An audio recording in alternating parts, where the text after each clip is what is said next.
are there any great teams in 2024? Because the teams that we historically would label as great, the logos that we recognize, the Bamas, the Georgias, a lot of those teams don't look as dominant as they used to look. So this question isn't without merit, but I think maybe we are not taking total inventory of the entire picture. College football sickos, we appreciate y'all being dialed in right here to the On3 YouTube channel. We're in week 8 of the college football season, but guess what? On this show, college football does not stop. January to December, and then we run it back. So lock in right here. Make sure you're subscribed, and we appreciate you in advance for being all the way dialed in. Right now, if you were to tell me, like, hey, who are the great teams in college football? Who are the best teams right now in college football? You'd probably point to Texas, and you'd point to Oregon, and that'd be totally fair. We're going to circle back to them. But going back to what I just said, the teams that you typically would say, oh, those are the great programs in college football. Bama, they got a loss to Vanderbilt. Georgia, they got a loss to Bama, and Bama lost to Vanderbilt. So is Georgia really great? Ohio State, we're not used to seeing them lose until they end up playing the last game of the season and they go toe-to-toe with Michigan. Even then, sometimes Ohio State historically has some good success in that game. But you hear what I'm saying. Those logos we think of as great, and right now, we're not used to seeing them have a 1 or more in that loss column.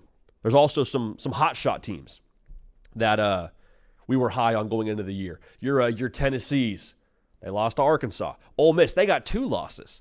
Missouri, they got body bagged by A&M. You talk about teams like Notre Dame, they lost to G5 NIU. So that sort of is giving more merit to this conversation, momentum to this conversation. Hey, is anybody truly great in college football? And again, I don't think this is without merit, but I don't think it's a complete thought. Because the working theory right now is, hey, the transfer portal has caused total parity across the sport. And so the teams that used to be great, they lost some players. They're not as great as they used to be.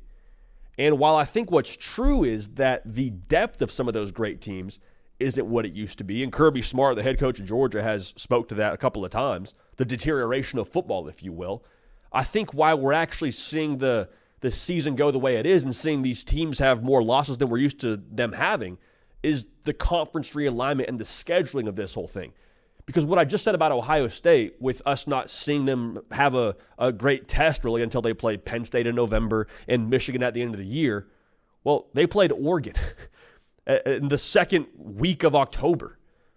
We're not used to seeing that kind of matchup. Texas plays Georgia this week. We're not used to seeing Georgia really, to be fair to Georgia. We haven't seen them really play anyone too difficult, and they usually have a game week 1 that has an exciting logo, but typically Georgia doesn't have that much resistance until November, December, and then the playoff. The way that this conference realignment has totally just discombobulated all of our bearings when it comes to how we assess these teams, I think that's why we're having this conversation. Because take it a step further, is Ohio State any less great because Oregon beat them by 1 point? Yes, they have a loss now, and that's obviously not going to benefit them in their long-term aspirations.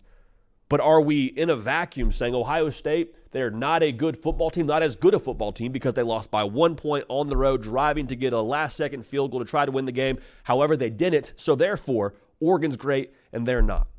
To me, I have a hard time getting on board with that logic. Also, going back to the whole portal conversation, is Ohio State any less great because Vanderbilt got Diego Pavia? Because Arkansas took 20 transfers? No. Now, is their depth impacted because they lost different players? Absolutely. 100%. That's definitely true, but I don't think it impacts necessarily Ohio State's postseason aspirations and what they can accomplish. Because what Kirby Smart was speaking to when he said the deterioration of football is happening, yeah, top teams are losing depth. That's 100% true. But guess what? The top teams are still the most talented teams. And so while there could be more parity across the regular season, what I've always said here is I think we are in for the most chaotic and shocky college football season of all time. Chaotic because of what I just said. The portal going to create a little bit more of I don't know if competitive balance is the word I would use. I think you probably use the word volatility. Like a Vanderbilt can sneak up on you now because they got a Diego Pavia. Arkansas, they reinvented themselves because they went and got a Taylor Green and double-digit transfers. Yeah, that's 100% true.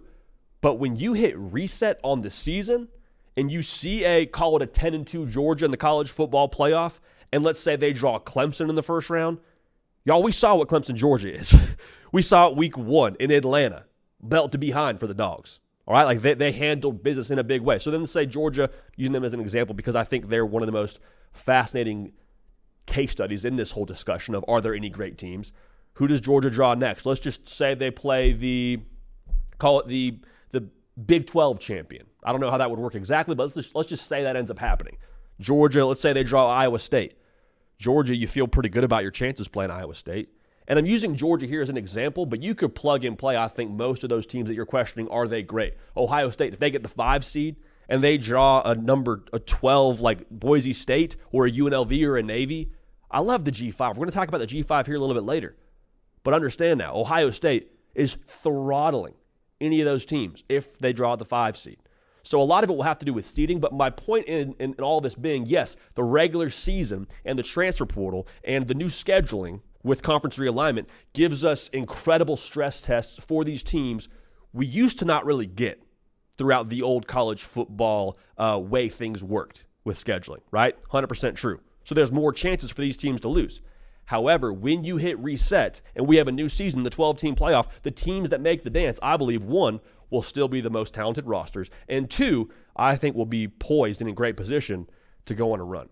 Like, would any of us push really hard against the idea that we could and maybe more than likely will get Oregon, Texas, Georgia, Ohio State as our final 4 teams? A lot of those teams, I believe, that might have been exactly what the betting odds were preseason for the top 4 teams to win the national championship. So I'm not trying to be down on the idea of more parity in the sport. I've sat right here and said, hey, you have more parity in the sport because of the transfer portal, because of conference realignment. But at the exact same time, with this 12-team model, you give some of these teams mulligans that are uber talented, as long as they don't have major issues, like they're going to be the ones that are there standing at the end of this whole deal. Now, I want to talk about Alabama really quickly in this discussion because they're going to be, I think, the team that gets thrown out there the most in this conversation of, well, they're not as great as they used to be. Alabama, to me, is a little bit of an anomaly in this discussion of the typically great teams not being as great. One, they got a first-year head coach. Two, they're replacing 66% production from last year's defense.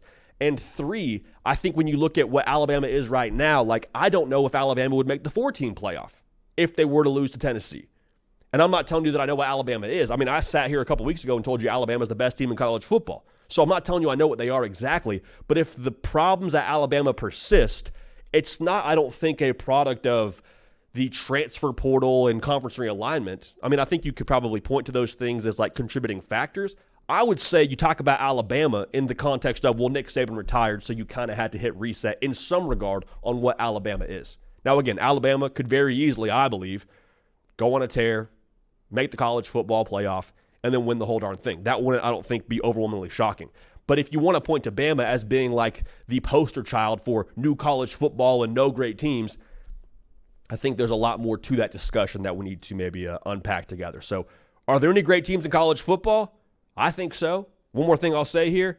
I think as we move into this progression of the 2024 season, as we get to November, as we play the conference championships and get to the playoff, a lot of these teams right now, what they are, they're going to be very different when it comes time to win big-time football games late in the year. They will have solidified. They will have gelled. Talk about depth. These teams still have more depth than I think X, Y, and Z team that's right up there with them. You know, the teams that are the big boys, more or less, the teams we traditionally tab as great college football teams, maybe they don't have as much depth as they used to have. They still have more than everybody else. All right, so don't label these teams just yet. It is October, so we have a better gauge, but I don't think we know exactly who these teams are as it pertains to the rest of the college football season. Are there any great teams? Fair question.